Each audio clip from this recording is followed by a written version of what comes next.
नमस्कार। कभी ऐसा हुआ है कि घंटों पढ़ाई की और अगले दिन लगा जैसे सब कुछ दिमाग से गायब हो गया? अगर हाँ, तो आज हम पढ़ाई की आदतों को पूरी तरह से बदलने वाले हैं। हम ये जानेंगे कि कैसे रटने की आदत को छोड़कर स्मार्ट और असरदार तरीकों से सीखा जाए। चलिए शुरू करते हैं। ये एक बहुत ही आम और सच कहूँ तो एक बहुत ही फ्रस्ट्रेटिंग एहसास है। क्लास में जब लेक्चर चल रहा होता है तो हमें लगता है कि हाँ, सब समझ आ रहा है। ये एक तरह का कंफर्ट जोन होता है। पर असल में हम सिर्फ जानकारी मतलब फैक्ट्स इकट्ठा कर रहे होते हैं। और जब तक हमें ये एहसास होता है कि कोई कॉन्सेप्ट तो सिर के ऊपर से निकल गया, तब तक तो क्लास बहुत आगे बढ़ चुकी होती है। ये सिर्फ जानकारी का बोझ है, असली समझ नहीं। तो चलिए सबसे पहले इसी जाल को समझते हैं। सिर्फ फैक्ट्स को इकट्ठा करना और कॉन्सेप्ट्स को गहराई से समझना, इन दोनों में जमीन आसमान का फर्क है। आइए देखते हैं कि ये फर्क असल में है क्या और इसे पार कैसे किया जा सकता है। इस फर्क को ना एक सिंपल से उदाहरण से समझते हैं। ये जानना कि हमारे सोलर सिस्टम में कितने प्लैनेट्स हैं, ये एक फैक्ट है। लेकिन ये समझना कि वो प्लैनेट्स घूमते क्यों और कैसे हैं, उनके पीछे कौन से यूनिवर्सल लॉ काम करते हैं और उन नियमों को दूसरी जगहों पर कैसे अप्लाई किया जा सकता है, ये एक कॉन्सेप्ट है। असली पढ़ाई फैक्ट्स रटना नहीं बल्कि कॉन्सेप्ट को समझना है। तो सवाल ये है कि हम अपने दिमाग को इस पैसिव मोड से निकालकर एक्टिव मोड में कैसे लाएं। चलिए दो ऐसी जबरदस्त टेक्निक्स को देखते हैं जो हमें पढ़ी जाने वाली चीजों के साथ सीधे जुड़ने और उन्हें सच में समझने पर मजबूर कर देंगी। ये टेक्निक तो कमाल की है। सोचिए, जब हम किसी को कुछ सिखाते हैं तो हमारा दिमाग सिर्फ जानकारी को याद नहीं करता, नहीं, उसे आसान बनाने के लिए, दूसरे कॉन्सेप्ट से जोड़ने के लिए मजबूर हो जाता है। और यही प्रोसेस उस टॉपिक पर हमारी समझ को इतना गहरा कर देता है कि वो हमारी लॉन्ग टर्म मेमोरी का हिस्सा बन जाती है। और ये बात इस आइडिया को कितने मजेदार ढंग से साबित करती है। 40 साल तक सीखने की प्रक्रिया पर रिसर्च करने वाले प्रोफेसर मार्टिन कहते हैं कि सिर्फ किसी को सिखाने की तैयारी करना या उसका नाटक करना भी सीखने का एक बहुत पावरफुल तरीका है। तो अगली बार जब कोई न मिले तो घर में रखे पौधे को ही न्यूटन का नियम समझाकर देखिए। सिर्फ पन्ने पलटने के बजाय पढ़ने के लिए इस मेथड को यूज करके देखिए। ये पढ़ने को एक बोरिंग काम से एक जासूसी मिशन में बदल देता है। सच में आप सिर्फ पढ़ नहीं रहे होते, बल्कि अपने ही बनाए सवालों के जवाब खोज रहे होते हैं, जो आपके दिमाग को पूरी तरह से एक्टिव रखता है। ठीक है, तो हमने एक्टिव होकर सीख तो लिया, लेकिन उस जानकारी को लंबे समय तक याद कैसे रखें? इसके लिए हमें कुछ स्मार्ट सिस्टम्स की जरूरत होगी। आइए देखते हैं कि ये क्या है और कैसे काम करते हैं। देखिए, ये सिस्टम सिर्फ नोट्स उतारने का तरीका नहीं है, ये समझने का एक टूल है। इसका असली जादू शुरू होता है क्लास के बाद।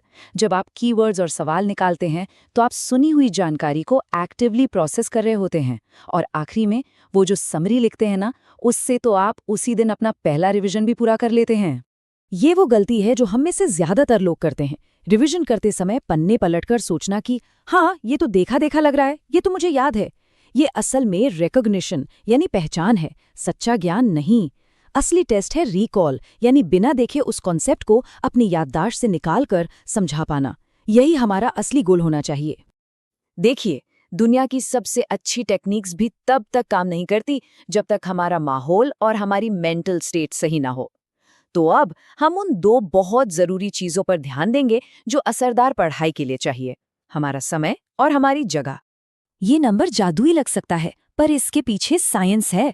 रिसर्च बताती है कि हमारा दिमाग लगभग 25 से 30 मिनट तक ही पूरी तरह फोकस कर सकता है। उसके बाद हमारी कंसंट्रेशन धीरे धीरे कम होने लगती है। और यहीं पर पोमोडोरो टेक्निक काम आती है, जो 25 मिनट के फोकस्ड काम के छोटे छोटे हिस्सों पर बेस्ड है। ये साइकिल आपके दिमाग को बिना भटके काम करने के लिए ट्रेन करती है। हर 25 मिनट के फोकस्ड सेशन के बाद एक छोटा सा ब्रेक। ये आपके दिमाग को रिचार्ज कर देता है।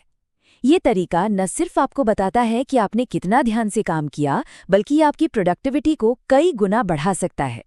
ये एक बहुत ही इंटरेस्टिंग साइकोलॉजिकल फैक्ट पर बेस्ड है।